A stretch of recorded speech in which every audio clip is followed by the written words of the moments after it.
Okay, so today is on light. It's actually one of the biggest chapter. There's total 42 pages inside this.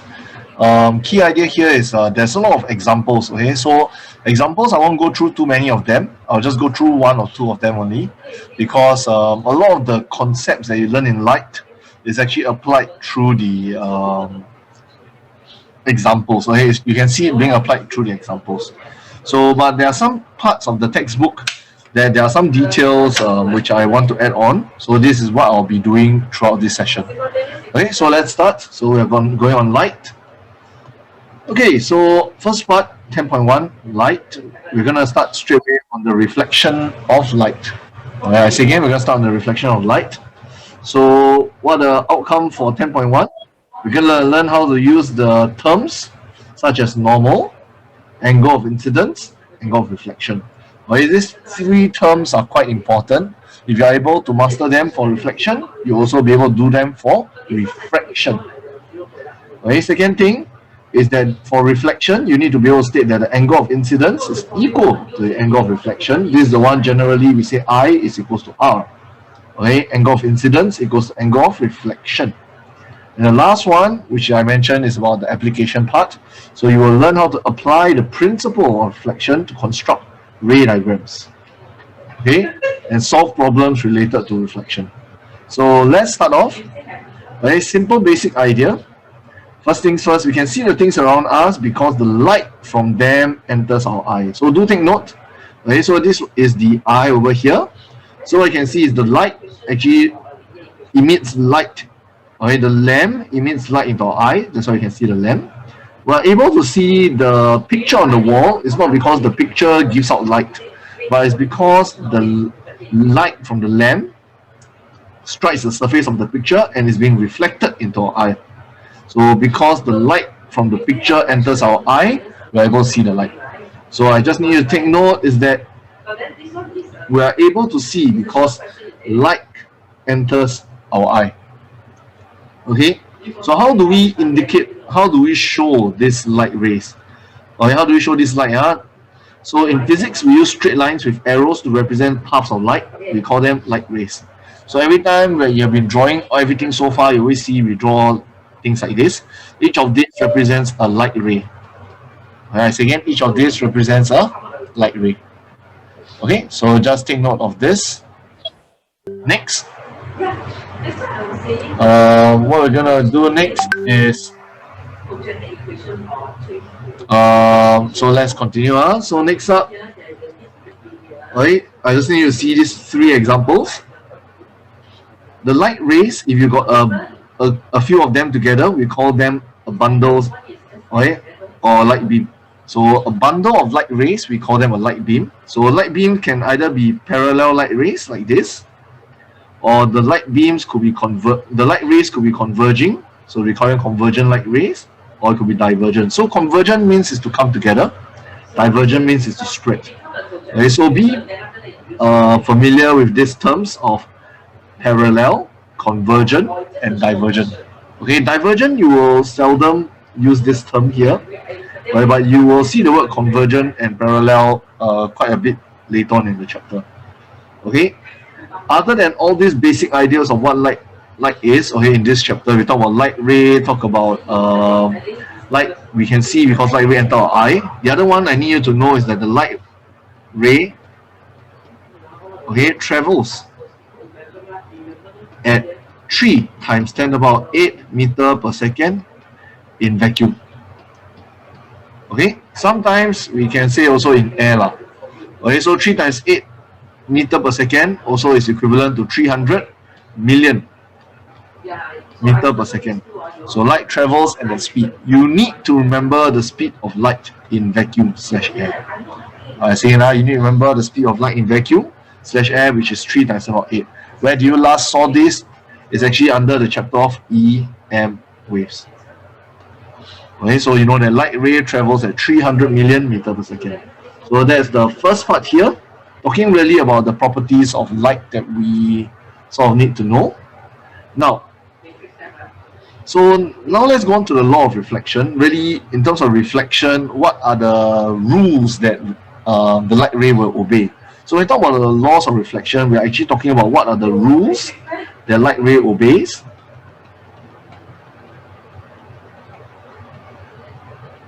Okay, when undergoing reflection. Okay, I'm not going to go through investigation 10.1, but the key idea here in 10.1 is actually this thing here. Okay, is that the angle of incidence is equals to the angle of reflection, I equals to R. The other one, the incident ray, reflected ray, and normal at the point of incidence all lies on the same plane. Now this rule number 2, sorry, let me erase this one. Rule number 1, I think is important. Rule number 2 is the one that you need to know, but it's very hard to apply in your theory paper, is because this is in the idea. This is actually talking about something about 3D. Okay, so your paper is 2D itself, so you can't really draw this concept out. You can't really explain this concept out properly. Okay, so generally what's being tested most of the time is actually 1, where they talk about angle of incidence is equals to angle of reflection. They don't really ask you to apply rule number 2 when you are doing reflection. Okay, so just take note of this. And yep, so you got your first and second law, which is indicated here.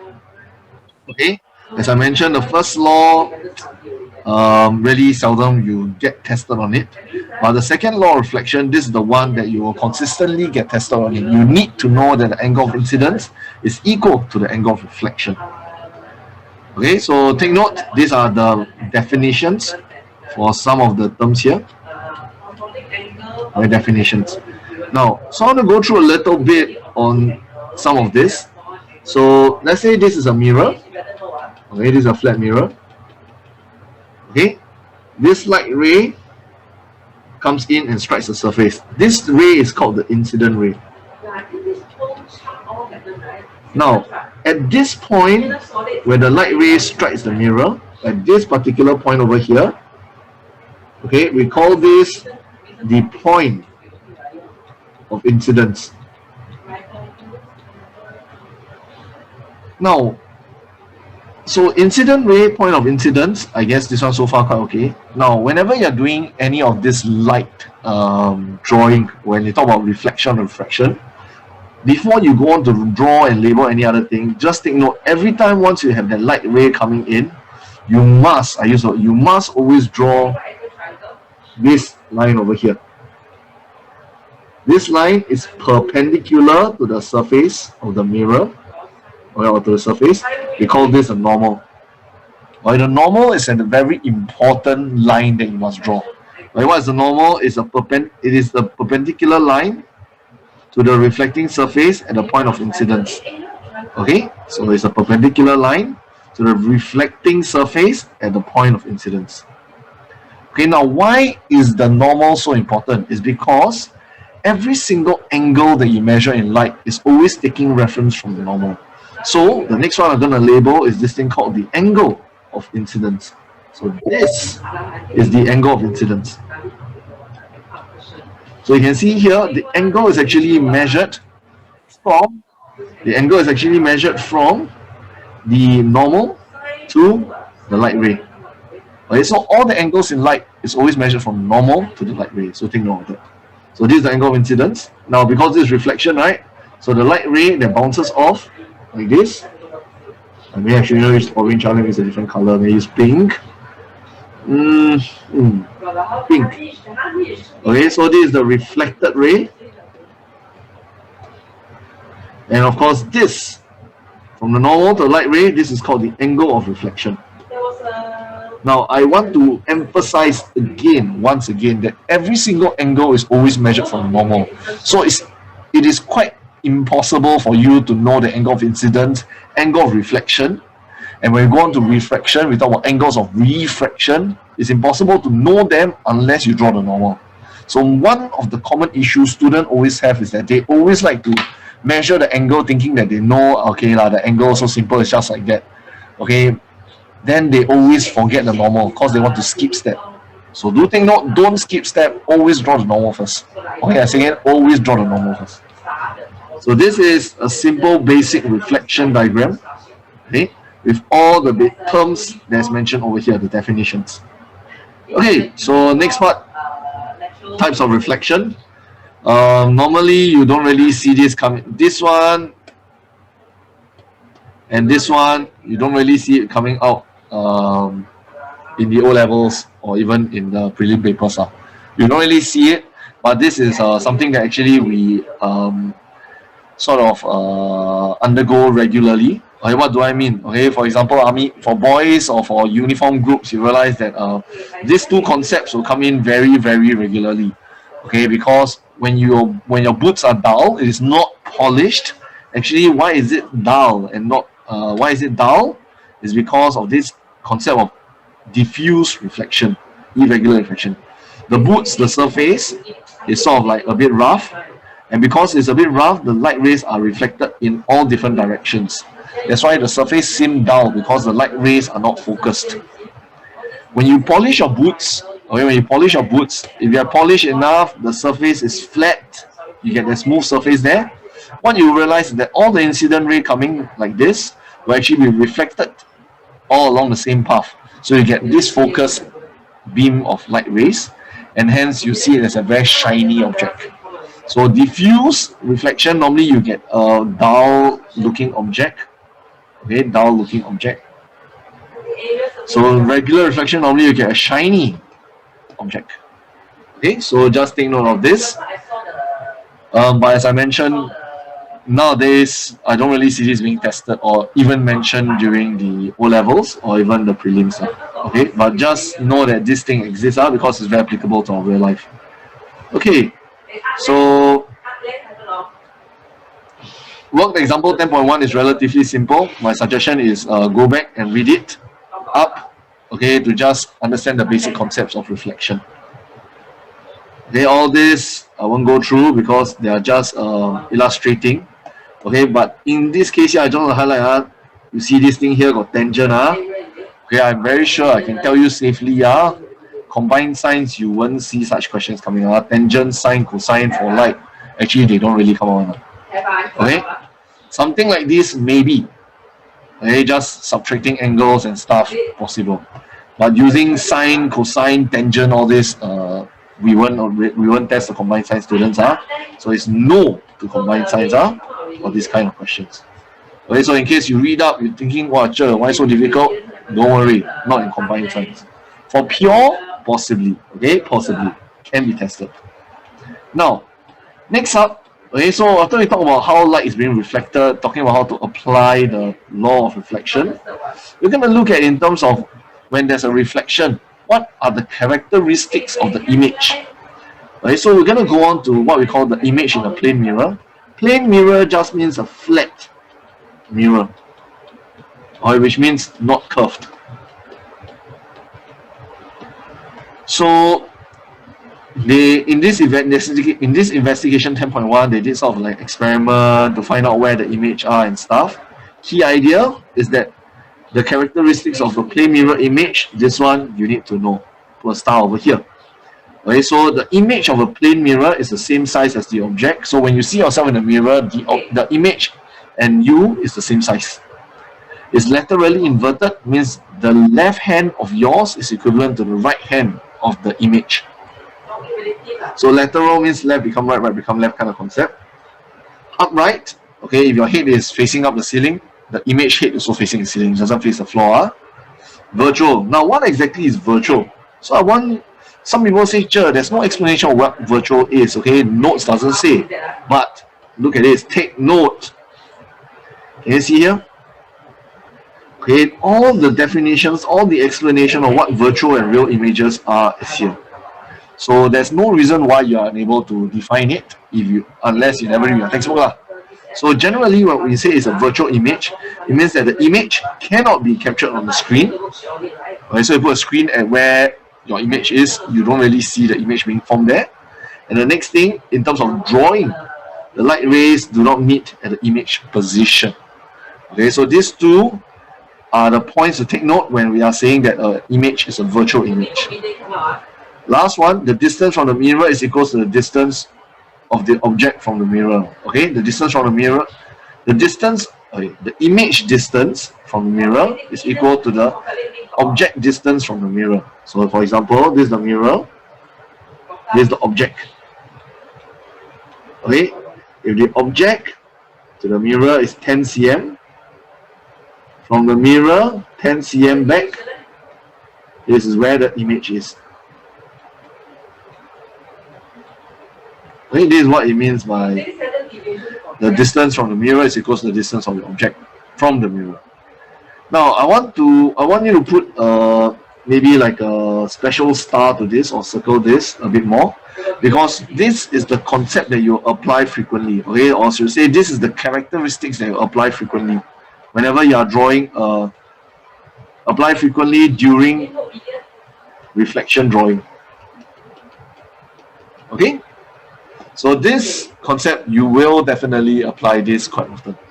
So let's go on. Let's look at some of the work examples.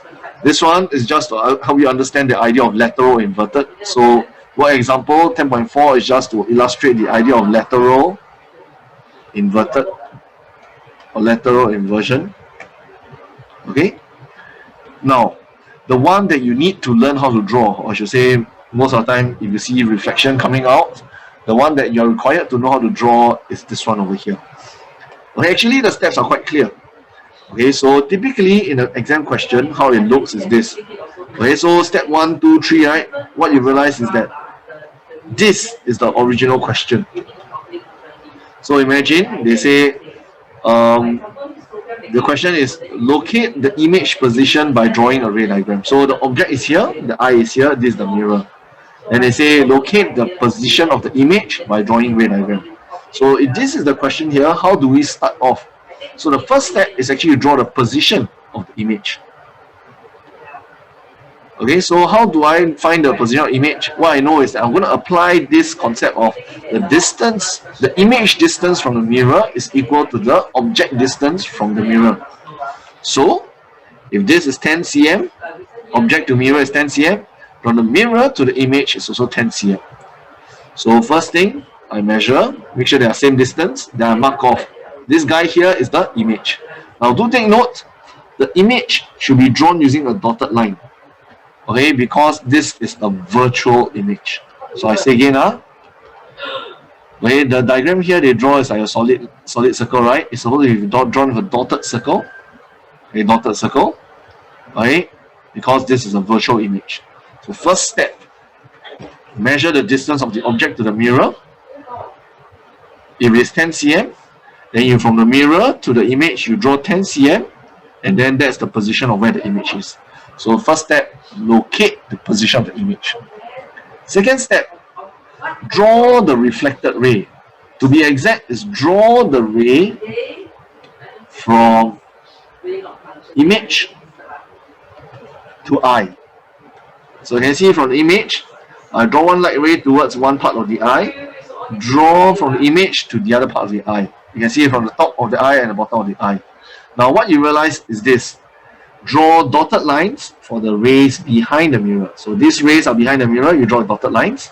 Anything before the mirror, right? Anything that's in front of the mirror, you draw solid lines. Okay? So I say again, this second step actually is just draw the light ray from the image to the eye. But do take note, the light ray behind the mirror is all dotted. The light ray in front is solid with the two arrows going to the eye. Third step, from the 2 point of incidence that you have over here, draw towards the object. Okay, so the third part is actually to draw the incident ray. So join the object to the points of incidence on the mirror surface. So from the point of incidence, draw to the object, point of incidence, draw to the object. Okay? Now, I need to take note, the arrowhead, how to remember what direction should the light ray be traveling. Always remember the light ray should enter our eye, because that's the only way how we can see the image. Okay? How we ever see the image is because the light ray from the object enters our eye. Okay, so do take note of that. So these are the 3 simple steps that you need to know, okay, in order to draw the reflected images, okay, to determine where the reflected images are. Okay, so step 1, step 2, step 3. Locate the position of the image. So find the image first. Draw the reflected ray, which is from the image to the eye. Then, last part, draw from the point of incidence towards the object. So 3 steps, all very clearly illustrated here. Right, so your textbook really has quite a good value here because it's quite nicely illustrated with the steps clearly indicated here.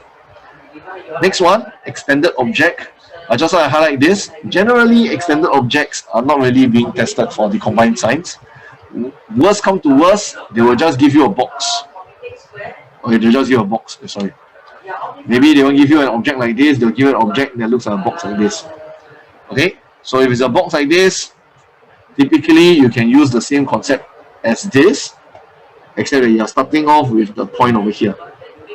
Okay, so extended object, I won't go through this, you can go and read out on your own. But typically for combined science, you don't really see this being tested.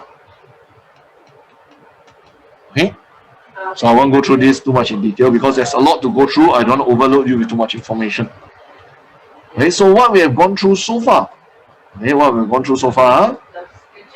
Okay, sorry, before we go on to the rest, what we've gone through so far, we talk about light rays, okay, the path of light, we call them light rays. We talk about some properties of light, such as the speed of light in vacuum equals to 3 times 10 8 meters per second. Okay, we talk about the law of reflection. We talk about characteristics of plane mirror image.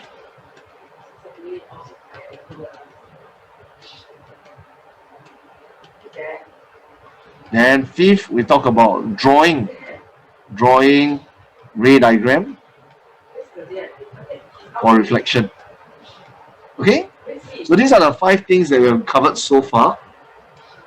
And I just want to highlight that it's quite a fair bit of things, but under reflection, this will generally be it already. So if you're able to understand these 5 things properly, you should be able to do reflection quite okay. Okay, just need to try. Okay, I say just need to try. Get used to it. This one is a very good question. This work example 10.5 is a very good question. Okay, I'd like you to just go and take a look later on after we've gone through this, or maybe tomorrow. Okay, to just get a better understanding of the idea of reflection. Right, they are actually, what they are doing here is exactly the same as what they have covered here. Okay, so next, this one. Okay, don't worry about for combined science. Okay, I won't give you a double mirror like this, ask you to go and do for combined science. This one is only for pure only. Pure tick. Combined science, no. Curve one, wow, even better, even more bagus, even more bagus. So for a curve image like this, I think this is a good read. Okay, but they also won't test you until so cheap, so let's just skip this.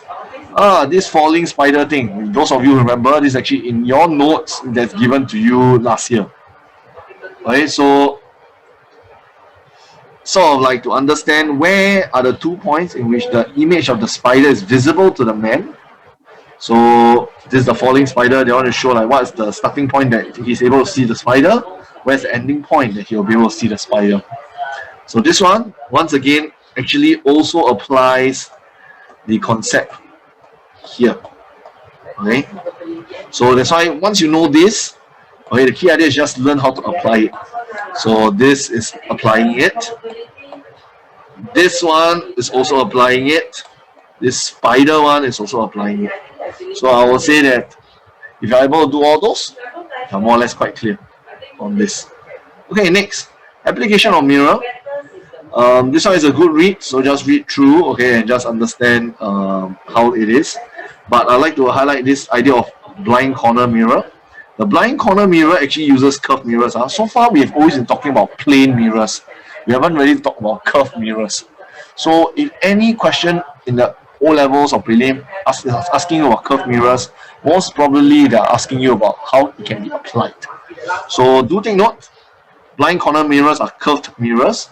it helps to extend, okay, it helps to extend the range of view, so they can see over a wider view. Okay, so having that curved mirror actually extends the view. You're able to see more.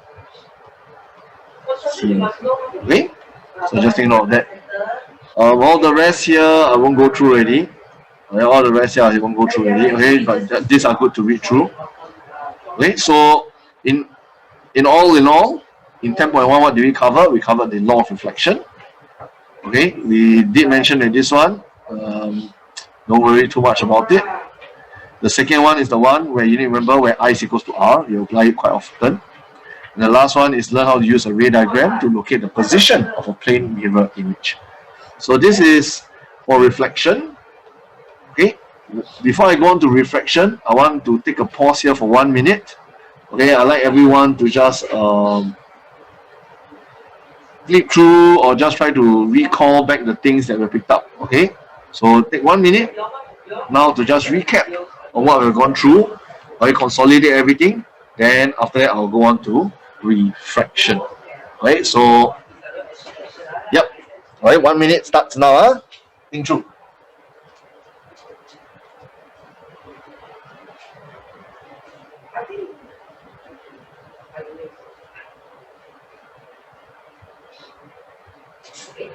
So you all want to talk about transition now? Okay, what else you need?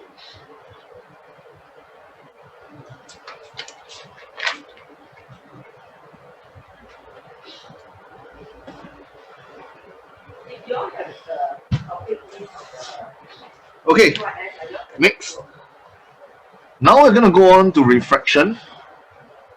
Now, refraction is the one that's commonly tested. Okay, commonly tested for upper sec. Okay, commonly tested just in O levels. So we're going to go a little bit more in details here. So what are we going to cover in 10.2? We're going to learn once again to understand the use of the terms of refraction, such as normal, angle of incidence, angle of refraction. So just now was angle of reflection because it's the concept of reflection. Now we're talking about refraction of light. So the angle, instead of angle of reflection, we're using angle of refraction. Okay, so that's the first thing we're going to go through. Next, we're going to learn how to use the relationship of sine I over sine R equals a constant. I will tell you that we're going to edit this a little bit before we go on to apply it. And last one, we're going to learn how to define refractive index. Okay, refractive index. So let's go on. Okay, so the first part here is just telling you that light travels at different speed in different transparent medium. This is important. Okay, because of this idea of light traveling in different speed at different transparent medium, this is why we have refraction. Okay, if the light travels at the same speed in all these different transparent medium, then actually you won't see refraction. But the problem is it will slow down in some transparent medium, it will speed up for some others. So this is where it becomes this is where refraction comes into place.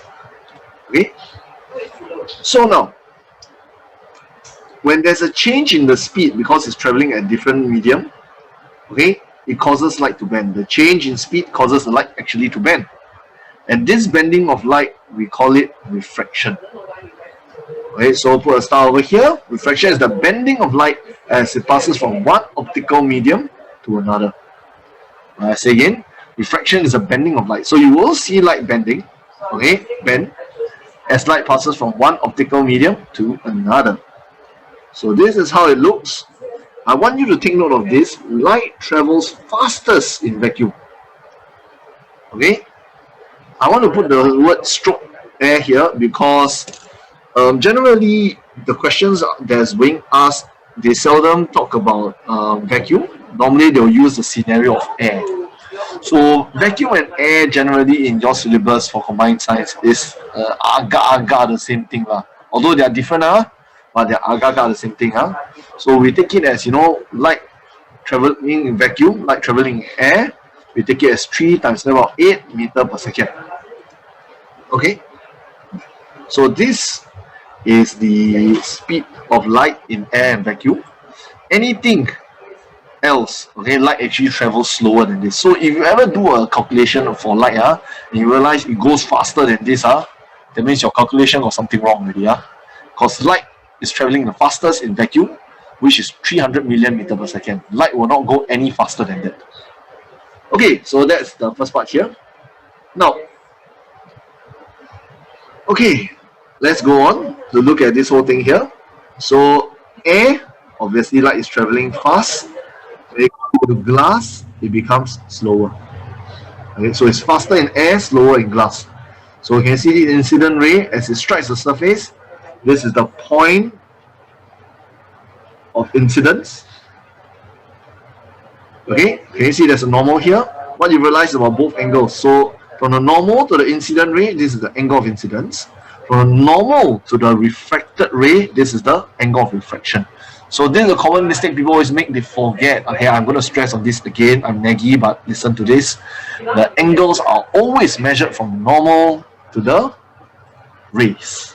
Okay, from the normal to the rays. So you don't have a normal. Okay, so this one here is just a simple diagram showing you that light has bent. Okay, you can see it bent. Okay. Now, I want you to take note of this. So if you have your book or if you have your summary notes, please have this written down. If light travels from faster medium to slower medium, or I should say when it slows down, faster to slower, okay, what is going to happen here is that it will bend, the light ray will actually bend towards the normal.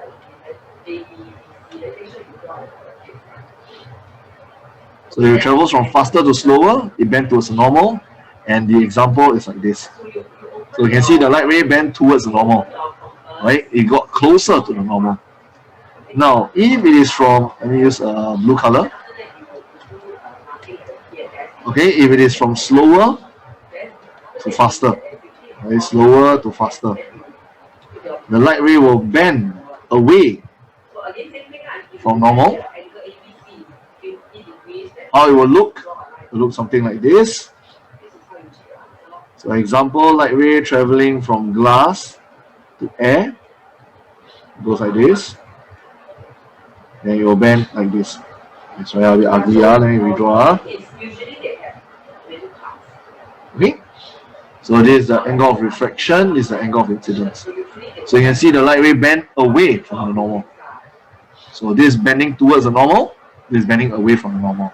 You need to be aware of the use of these two descriptions of towards the normal and away from the normal. Okay? Now, this is an investigation of refraction, blah blah blah blah blah blah. In conclusion, okay, there's three things I need to take note of. First, light ray travels from one medium to another along the normal is not refracted. So what it means is that if this is glass, this is air. I will just use glass and air, can be water and whatever. This is the normal. Okay, this is the normal.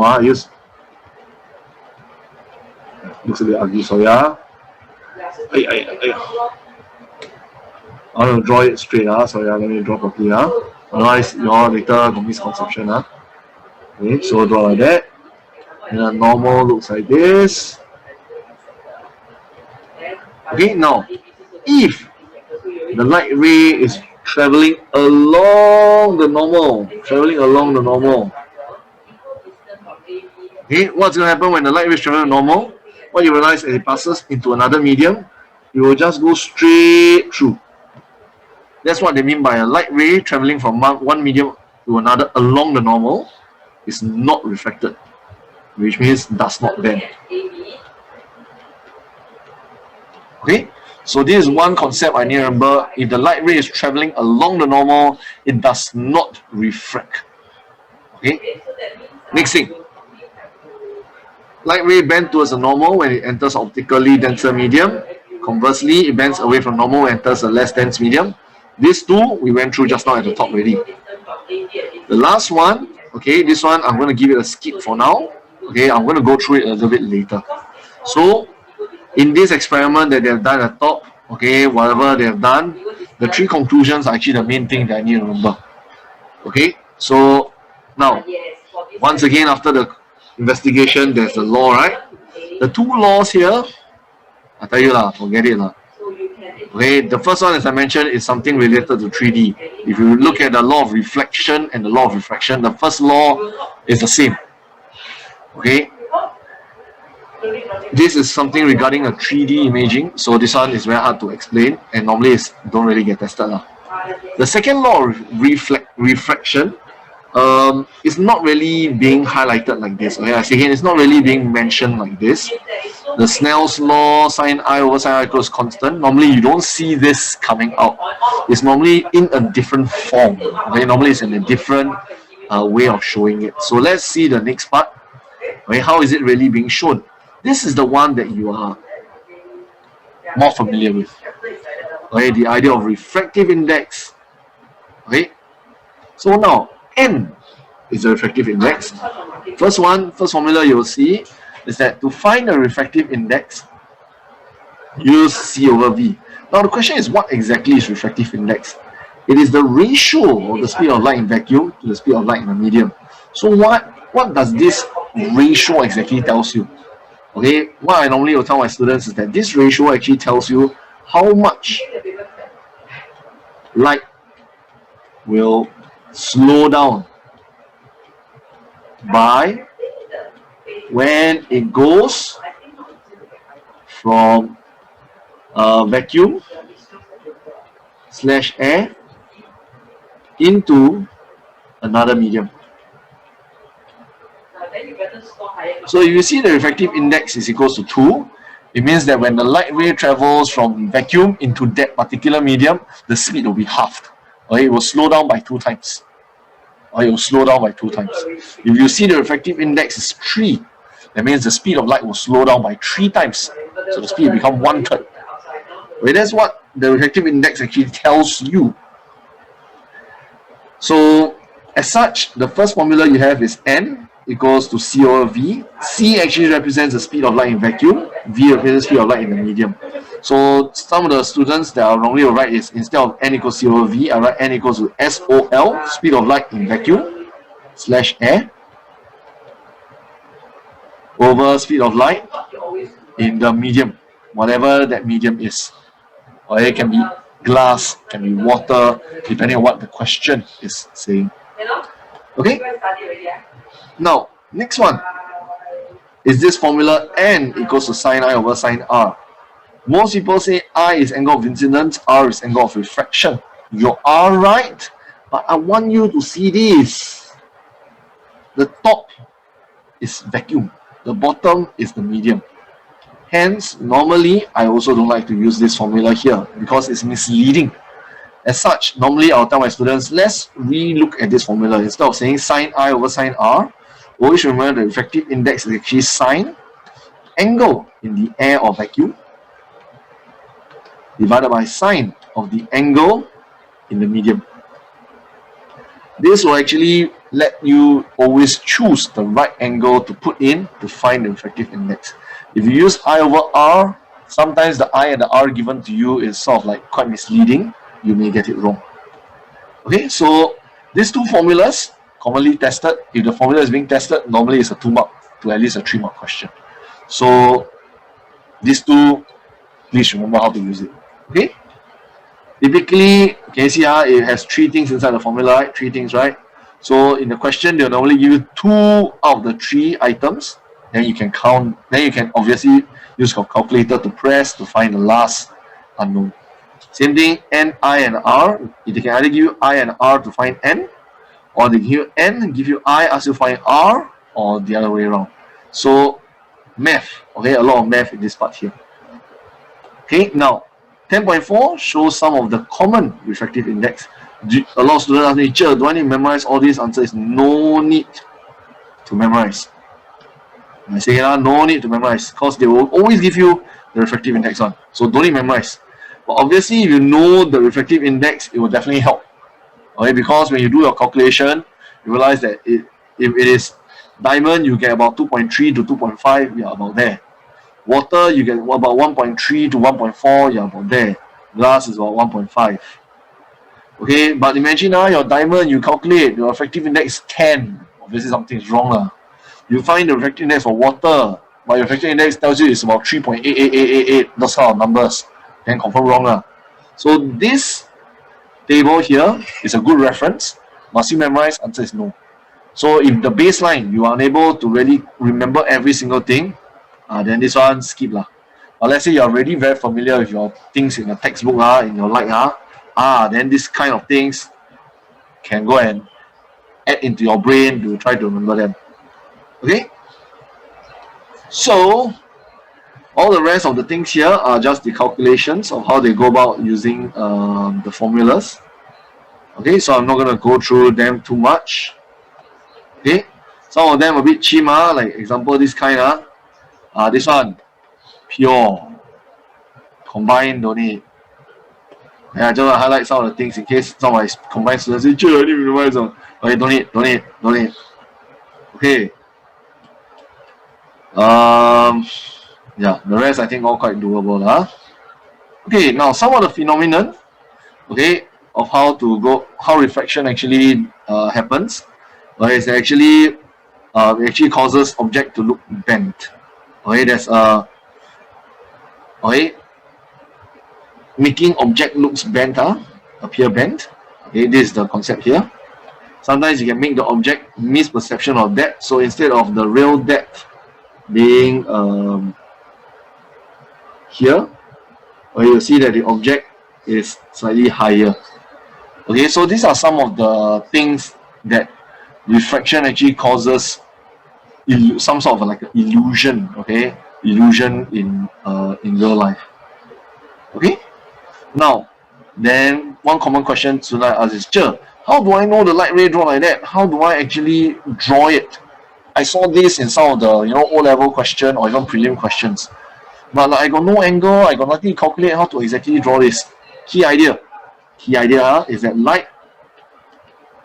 Can you see this is the water, right? This is air. So light must bend away from normal, okay, at the boundary. So what you do is from this point, you draw until here, you draw the normal. Then when you draw this light ray, you realize as long as it looks bent away from normal, then it's good enough. But so you realize it's sort of like an agaration. I use the word agaration. So you are making an approximation of like sort of that's how the light should travel. Same thing, I from here draw to the surface, I draw my normal. Then when you draw this, you realize, this one doesn't bend as much as this one. Yeah, it doesn't. But what you realize is that from here, at this particular point, as long as the light ray is traveling away from the normal, bending away from normal, then this is also okay. So key concept that you must be able to illustrate through this is that the light must bend away from normal. So once you draw these two out already, you need to draw this extra dotted line over here, because the point where these two dotted lines converge, this is the image that the eye see. Okay, so start from the solid lines and then later refract into the eye. Okay, that's the first step. Second step, extend the light ray forward to find the image. So these two images, study them a little bit closer to learn how to draw them. If these questions come out in the exam, okay, generally it will be worth about 2 to 3 marks depending on what's the demand of the exam paper itself. Okay, so that's for the refraction part, okay, in terms of calculation and drawing. Okay, so to wrap up this thing here, we learned that refraction is the bending of light as it passes from one medium to another. This actually happens because there's a change in the speed of light. Okay, there's a change in the speed of light, that's why there's refraction. So what's the law of refraction? I did mention, okay, but these two don't worry so much. I'll put question mark because seldom comes out. Next thing, refractive index. These two formulas, n equals to c over v, n equals to sine r over sine r, is important. I mentioned that I normally will write SOL in vacuum over SOL in medium. Okay, so we have vacuum slash air, SOL in medium. This one normally I will write sine I, sine r, or write sine angle in air in vacuum slash air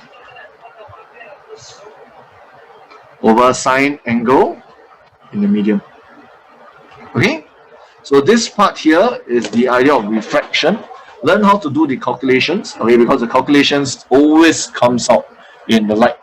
Okay, for my 4U2, the latest paper that I gave you, you realize that there's this refraction question that came out. Okay, it's actually really testing you on these formulas.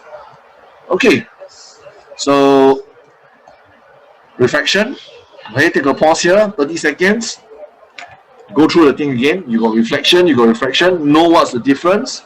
Okay, understand how to go about using it. So take 30 seconds to consolidate. Okay, so I'll pause here 30 seconds. Rest your mind a bit.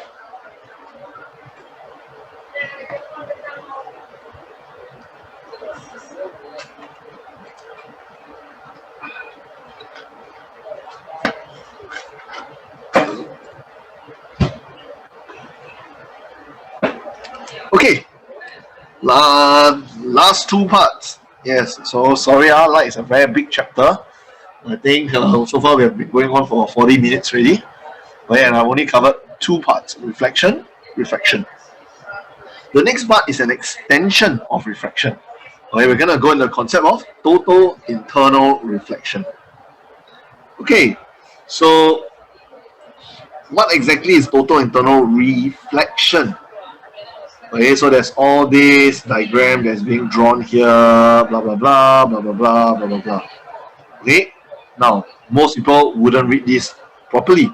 So this is where I want you to now take note. This one here, I will go through a little bit more in detail. First one. Okay, light ray.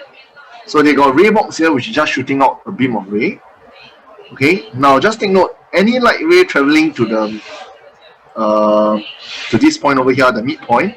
Okay, so when it will just go in directly. Now, so for the first light ray that we see here, the light ray was directed through the midpoint such that it is perpendicular to the flat surface of block, the light pass through without any deviation. Now, look at here.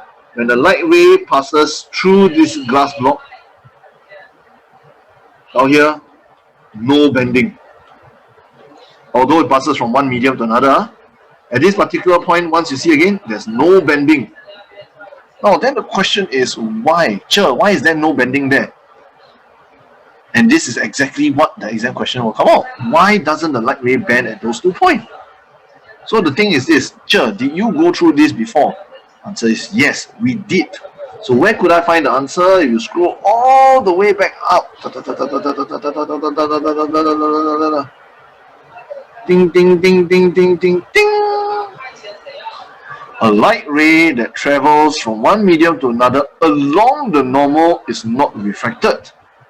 So if the light ray is traveling along the normal, it is not refracted. Then we go to the diagram there, go back to the same diagram. Not refracted, not refracted. What does it mean? It means that at this 2 points, the light ray is traveling along the normal. Right, light ray is traveling along the normal. So take note of this. Okay, so whenever you see the light ray doesn't bend by passing from one medium to another, you must be able to say this: the light ray is traveling along the normal. Okay, next part. Oh yeah, sorry. One more thing there. When the light ray is traveling along the normal, do take note, the angle of incidence is actually 0 degrees. Okay, because from the normal to the light ray, there's no angle. The angle is 0. Okay, so do take note, when the light is traveling normal, the angle of incidence actually equals to 0. Now, next part, as you increase the angle of incidence, so imagine as the ray box moved, as the angle of incidence increase, what you realize is that the light ray will get refracted. So instead of going straight through, you start to see this part here where you see bend away from normal. So the light ray bend away from normal. So this thing here, we take it as, refraction is taking place. Right? Normal refraction is taking place. I use the word normal, normal refraction is taking place. So this part here, angle of incidence, angle of refraction. Okay, what you're gonna have is that the light will bend away from normal because it travels from a denser medium to a less dense. Anything that travels into air Okay, the light ray obviously will travel faster because the light ray travels fastest in air and vacuum. Okay, so ran away. So this two is whatever that we've gone through at the start. Along the normal, angle of incidence 0, does not bend at all. When there's some sort of angle of incidence, where the light ray is traveling from a denser medium to a less dense medium, the light ray will bend away from the normal.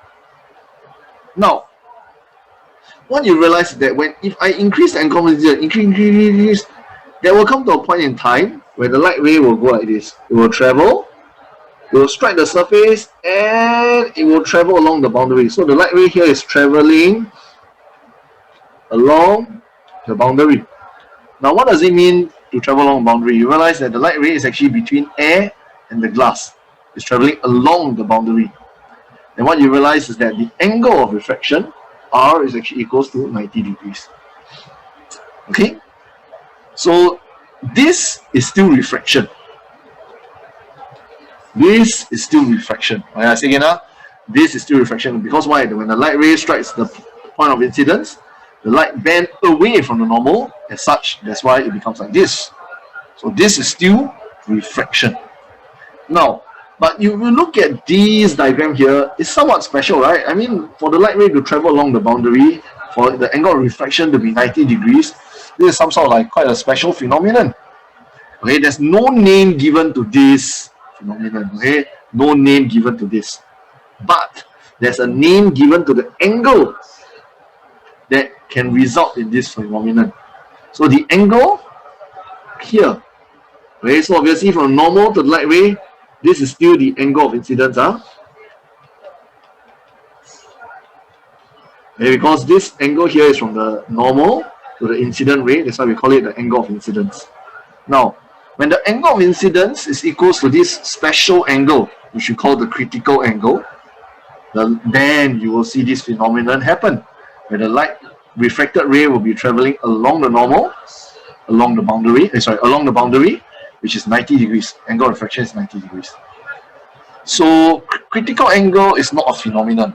I say again, remember this. Critical angle is not a phenomenon. Okay, that's the first thing. Second thing, the critical angle is actually an angle of incidence, but it is a special angle of incidence. Why is so special about it? When your angle of incidence is equals to this particular angle, okay, different medium got different critical angle. When the angle of incidence is equals to this particular angle here, this C, the value of this C, you're gonna have the refracted ray traveling along the boundary, and the angle of refraction is 90 degrees. Okay, so you have first part, case 0, light ray travel like that, go straight through, angle of incidence 0 degrees.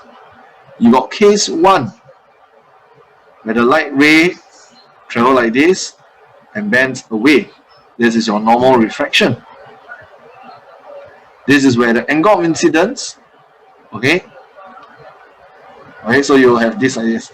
Now, a second case is this one over here, where I still have refraction, but my angle of incidence is at the critical angle. So what you're gonna see is like this. The light ray will travel, travel along the boundary. The light ray will travel along the boundary. Okay, so 0, what we went through at the start. Case number 1, normal refraction.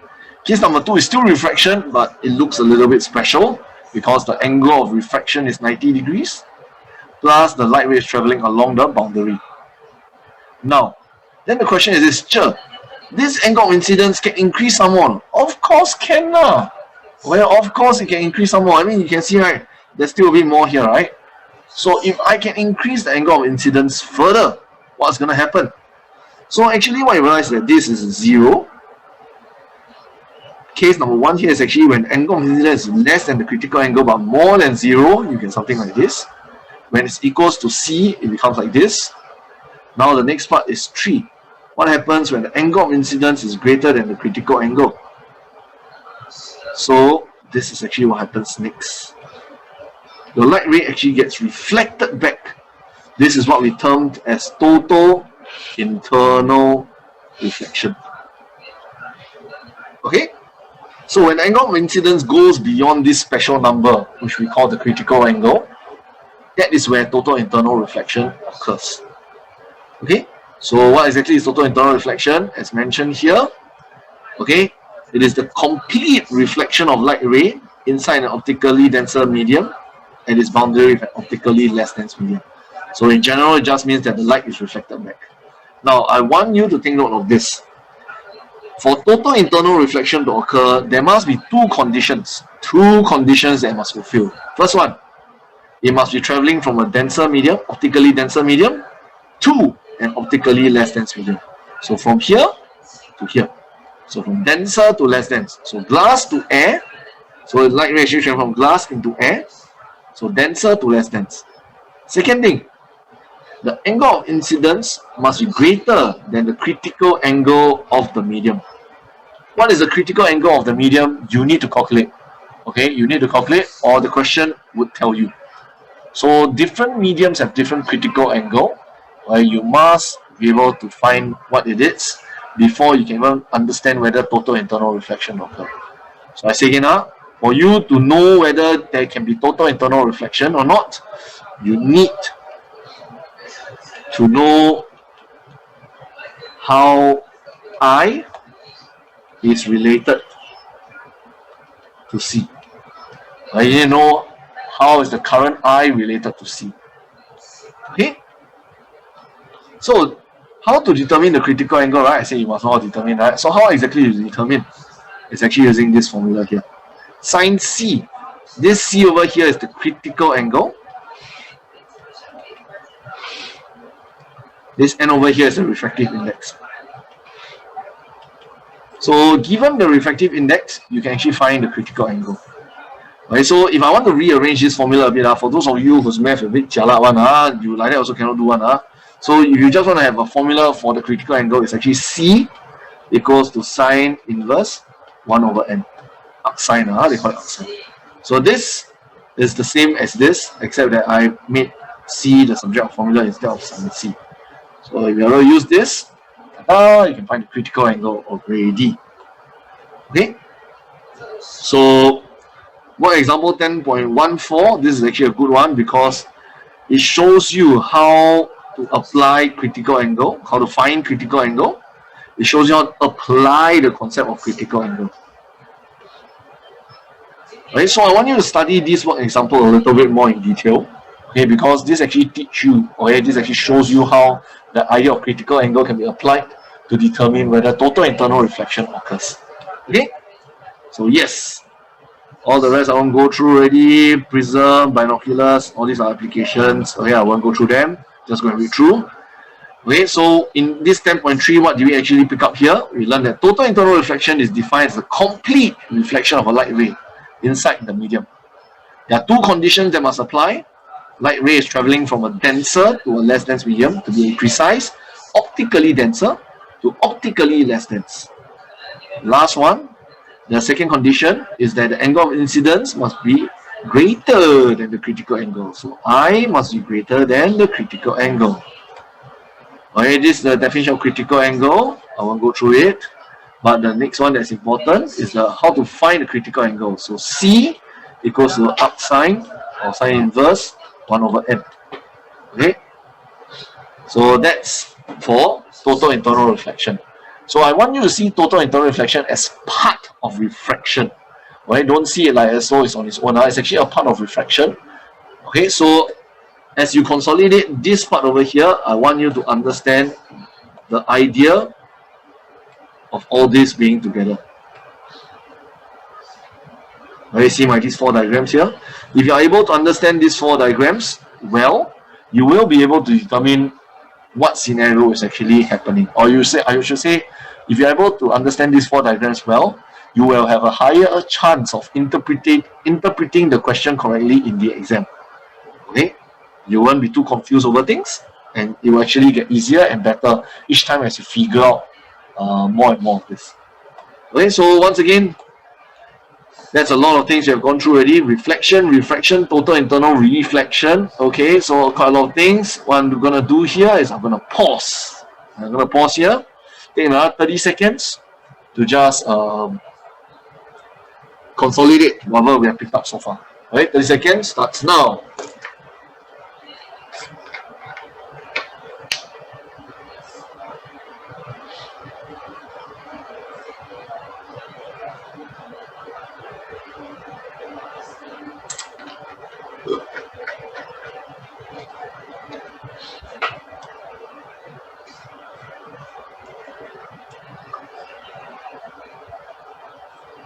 Okay, so let's go on to the final part. 10.4, actually there's 10.4, 10.5 lah, but both, the last part is actually talking about lenses. Okay, now the idea of lenses actually is an extension. I use the word, it's an extension of refraction again. Okay, so you realize reflection is actually only a small part of it. The total internal reflection, refraction, lenses, all these are all bundled up together. But normally lenses, the question is on its own. It will not normally be linked to the refraction question. But otherwise, everybody's gonna get so confused, they're unable to do the question properly also. So unless I want to kill you, or unless I feel that you're ready to tackle such questions, otherwise, typically we will draw a line, we'll cut it off, refraction on its own, total internal reflection possibly linked to that, but lenses will be separate, okay, from the refraction questions. Okay, so let's go on. Okay, so in this part 10.4, we're going to learn that how light behaves when it passes through a thin converging lens. We're going to define what does a focal length for a thin converging lens means. Okay, so that's for this part. So let's go through. Okay, so a lens, what exactly is a lens? It's a clear plastic or glass with curved surfaces. Okay, all spectacle, lens, camera, lens. Okay, so these are all lenses. Now, the path through a converging lens. Obviously, this is called a converging lens for a reason. So how does a light passes through converging lens? So all parallel light rays will converge to a particular point. The lens will cause all of them to converge to a point. Okay? So because they all converge, that's why we call this lens a converging lens. And do take note, this kind of converging lens, it is thicker at the center than at its edge. Is this an important point? Answer is no lah. I don't normally like test you on this. Okay, but it's just something to think note of it. Now, so before we go on to talk about the ray diagrams for lenses, let's try to understand some of the terms used in lenses. Okay, so you can see all the terms mentioned here. I'd like to start off with something simple. First, optical center. Well, the optical center is the midpoint between the surface of the lens on its principal axis. Generally, it's just the midpoint of the lens. Okay, so this is the midpoint of lens. So the optical center is the middle point of the lens. Okay. Next part, principal axis. The principal axis is a horizontal line passing through the optical center of the lens. So if once I know where the optical center is, okay, I'll draw a horizontal line through it. This horizontal line through the optical center is called the principal axis. Okay, so I say here now, once I found where the optical center is, which is the middle of the lens, when I draw a horizontal line through it, this line here is called the principal axis. Okay, now next part, parallel light rays. Okay, so parallel light rays are just light rays that are parallel. Okay, now I just need to take note, when we talk about parallel light rays, we are always saying it is parallel to what? I do take note, normally when we say parallel rays, we are always saying there's parallel. This is parallel to the principal axis. Okay, so you realize that's why I talk about optical center first, talk about principal axis. Next, I go on to talk about what is this idea of parallel rays. So when I say the rays are parallel, we're normally saying that the rays are parallel to the principal axis. Parallel. Okay, Okay, now why is it important to talk about parallel rays? It's because, right, all parallel rays will actually converge to a point after it passes through the lens. So I say parallel rays will actually convert to a point after it passes through a lens. The point where they converge is called the focal point, or sometimes they call it the principal focus. Okay, so I say again, the focal point is not the point where the light rays converge. You must be precise. So the focal point is the point where parallel light rays, all rays that are parallel to the principal axis, they will converge to that point. Okay, so that's the focal point. Focal plane, normally not tested lah, so don't worry too much about focal point. Focal plane, just know what the focal point is. Okay, now then what exactly is the next one? You don't have about this idea called focal length. What exactly is focal length? So focal length is the distance between the optical center to the focal point. So the distance between the optical center to the focal point is called the focal length. It's the length, okay, from the center to the focal point.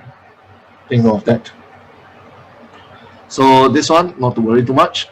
This one, yes, yes, yes, yes, yes.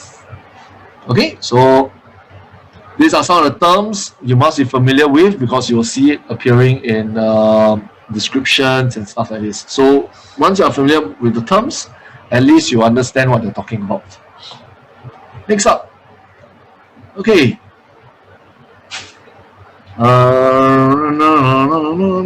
Okay, this one don't worry too much. Okay, this one science bites. I think this is important for the pure students, but for combined science, this is good to know, good to read. Okay, so main idea behind 10.4, converging lens converge a beam of light. Focal length is the distance between optical center to the focal point. Okay, so this is what we have covered so far in 10.4. We actually went through some of the definitions for principal axis, optical center, quite a fair bit of other terms we have talked about actually. Okay, so this one we have covered. Now we're going to go in depth into the application of this. Okay, 10.5, ray diagram for thin converging lens. Key idea, draw the ray diagrams to illustrate how real and virtual image are formed by thin converging lens. Okay, so what I'm going to do, they say from 10.4 we know this too, okay, but actually instead of trying to remember so many things, let's just look at this tree. I say this, I will talk about this tree because this is principle number 1 or rule number 1, rule 1, rule 2, rule 3. Okay, and actually there's a rule number 4 which is Mr. Eugene's rule. So rule 4, we'll go through it a little bit later. So let's understand what rule 1, rule 2, rule 3 is. First one, when you want to draw a ray diagram, there's few rules that you need to follow that will help you to draw your ray diagram. Okay, now the question is, why do I need to draw a ray diagram? Why? What the ray diagram help me? The ray diagram actually is to help me to determine where the images are formed. So ray diagram is to help me to find out where the images are formed. So if you draw the ray diagram and you don't have any image formed, something is wrong lah. I say if you are drawing the ray diagram and you realize after drawing everything you didn't draw the image at all, something is wrong. Because the ray diagram is meant to help you to find out where the image is formed. Okay, where the image of the object is formed. Okay, so let's start off with the 3 rules. Rule number 1, simplest one. Any light ray that strikes the optical center or passes through the optical center, it will just go straight through without bending. Right, without bending. So you can see here, just as long as it cuts through the optical center, it will just go straight through, no bending occurs. Next, rule number 2, commonly, okay, so this one very common, confirm use one. Rule number 2, also very common, sure use one also. What is this rule number 2? Light ray that's parallel to the principal axis. So this is the principal axis, remember, this is the principal axis, this line here is the principal axis. Okay, so just in case you forget, it is the horizontal line cutting through the optical center. So any light ray that's parallel before it strikes the lens, Okay, any light ray travel, any incident ray parallel to the principal axis. Once it strikes the lens, it will cut. Okay, it will pass through the focal point. So any light ray that's parallel to the principal axis will cut through the focal point. So I say, must remember, it must be parallel first. If it's not parallel, it will not cut through F. Rule number 2. Rule number 3 is actually a reverse of rule number 2. If it cuts through F first, then it will go parallel to the principal axis thereafter. So again, if it cuts through F first, then it will become parallel to the principal axis thereafter. So rule number 2 is, if before striking the lens is parallel to the principal axis, after that it must cut through F. This one here, if it cuts through F first, after that it must become parallel to the principal axis. So these are the 3 rules that you must apply to find out. Okay, generally you don't need to use all 3. You will normally need to use rule 1 and rule 2. Okay, to go and find out where the image is. But sometimes rule 1 and rule 2 is not enough. Okay, you realize you use rule 1 can do, rule 2 somehow cannot draw. Or you can draw rule 2 but you cannot find rule 1, you cannot draw rule 1 also. Then how? This is where rule number 4 comes in. This is the Mr. Eugene's rule. What does it say? Okay, rule number 4 is actually saying this. Any light ray from tip of the object, okay, will go to the tip of the image after it strikes the lens. After it passes through the lens.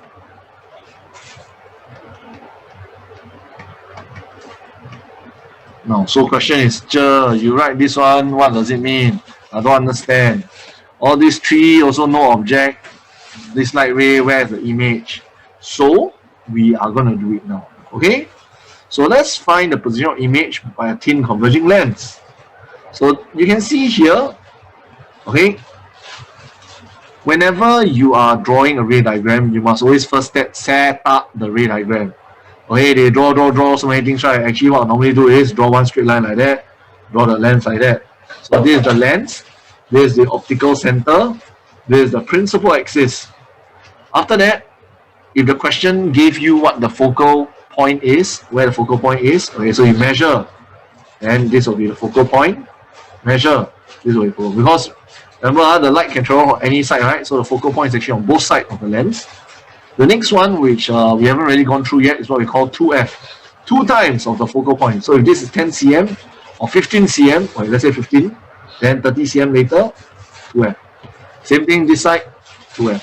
So this is what we mean by you set up the ray diagram by drawing the lens, principal axis, f, 2f, f, 2f on both sides. So this is setting up the ray diagram. Next, once you have set up, you place the object on the left side of the lens. So typically you will draw the object on the left side. So we'll use a vertical arrow to indicate the object. So this vertical arrow over here is actually the object. And we'll normally label it as O because it's object. Okay? Then label the distance from C to O, or O to C. This is called U. This is actually known as the object distance. Now, how to find out where the image is? Simple. Apply the rules. So the first rule I'm going to apply is rule number 1. From the tip of the object, so I will normally use the tip of the object to draw where my light ray come from. So from the tip of the object, I draw towards the optical center. So you can see, I draw towards C. And once I draw it towards C, I know that the light ray doesn't bend, so it just goes straight through. So I just draw one straight line from the tip of the object, just go straight. Okay, now just take note, this arrow is not here yet. So I only got this one light ray here first. Next, I apply rule number 2. I draw a parallel from the tip of the object parallel to the principal axis. What I know is this. Any light ray parallel to the principal axis, once it passes through the lens, it will cut through the focal point. So touch here, cut through F, and go straight through. Now, the point where both light rays meet, that will be where the tip of image will be. Tip of image will be. Because you see, the two light rays come from the tip of the object, and hence, when they converge, that must be the tip of the image. So this is how you would typically draw the ray diagram. Now, I'm sad to say that nowadays they think that this is too easy for everybody. So because it is so easy for everybody, they like to draw difficult or even draw things that looks weird. So some of the time, they will say, okay, let me just extend this a bit more. These two light ray already give you already. Then they give you another light ray. They say there's one light ray going from here to here. Here to here. Show me where this light ray will go to complete the ray diagram. Then all of you must scratch it. Sure. Rule 1 draw already. Rule 2 here. Rule 3 say cut through F. This one doesn't cut through F. How to draw this? This one is when Mr. Eugene's rule come in.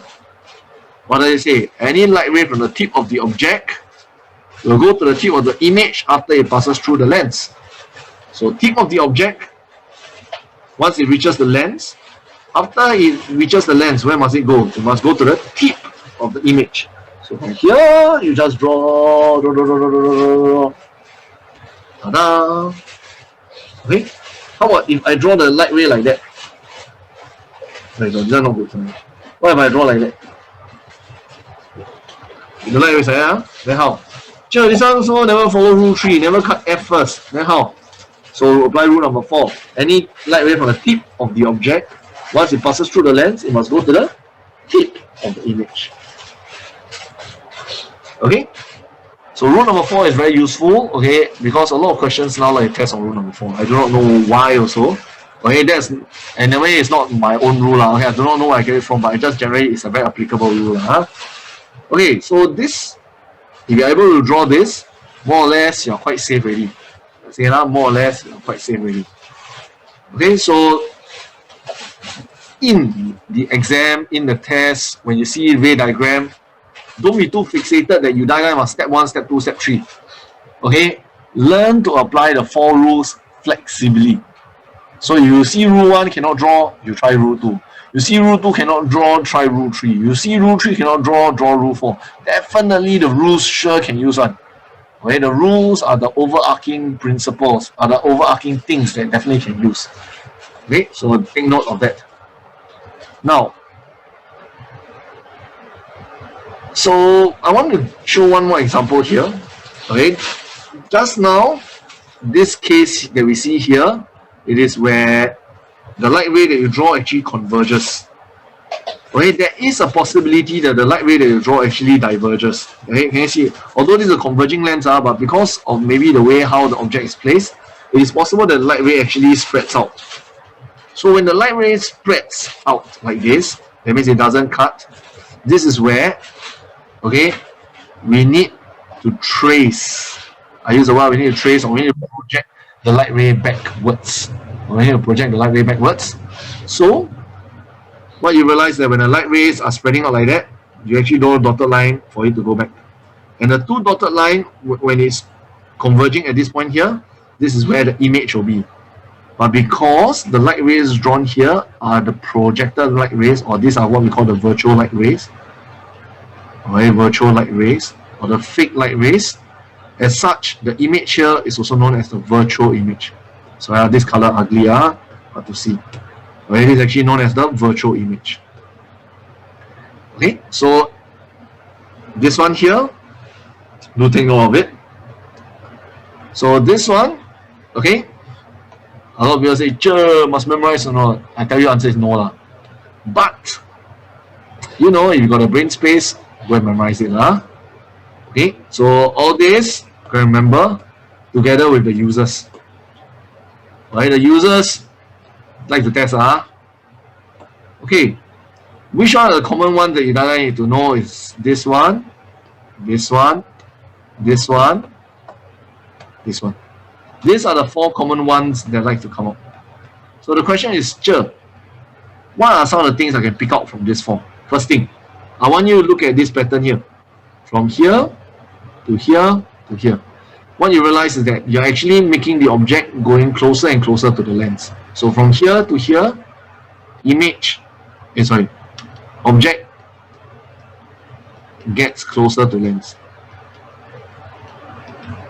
Now, I want you to observe, see a pattern here.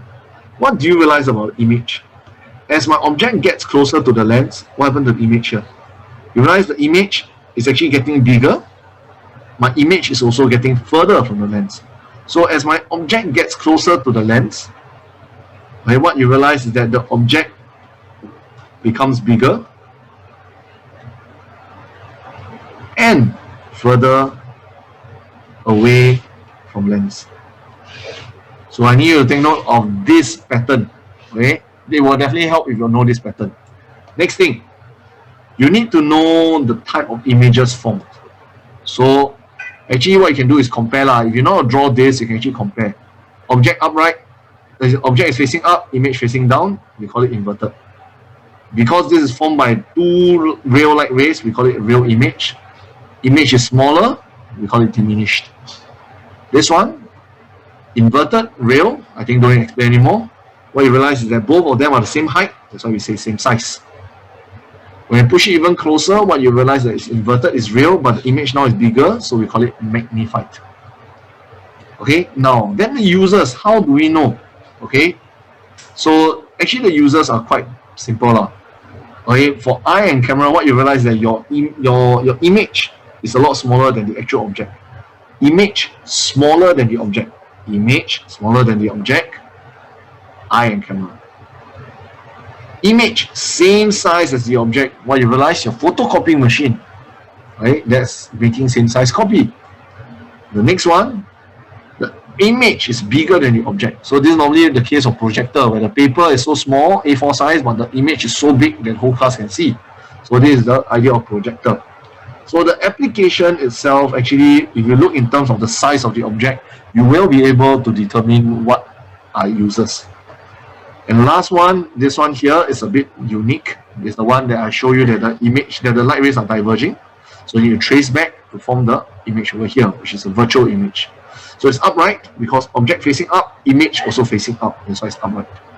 It's virtual because you can see it's drawn using the dotted light rays. So it's a dotted image, so virtual image. Object is small, image is bigger, so it's magnified. So this is a case where it's the idea of magnifying glass. Okay, so this, if you're able to know how to apply the three rules, okay, four rules, including my rule, okay, you are able to understand this diagram, okay, on how to describe the images and what are its users. You are more or less quite safe already. I say you're more or less quite safe already. Okay, so all the rest of it, just some extra description of the users. Okay, so I will not go over it because it's already quite late already. I've gone through over 1 hour plus already. Actually 1 hour 20 minutes to almost 1 hour 30 minutes already. So just read through the thing. If you've got any questions, definitely feel free to ask your teachers. Okay, now, so just to wrap up for the ray diagram, okay, ray diagrams can be constructed to locate the position of the image and the type of image form. So as I mentioned, why do we draw ray diagram? Really is to locate the position of the image, and then from there you identify the type of image form. Okay, by drawing the ray diagram, okay, we actually know some of the predictable paths is actually the rules. Rule 1, cut through optical center, go straight through. Rule 2, parallel to the principal axis, and then later we'll cut through the focal point. Rule 3, if I cut through the focal point first, later we'll parallel to the principal axis.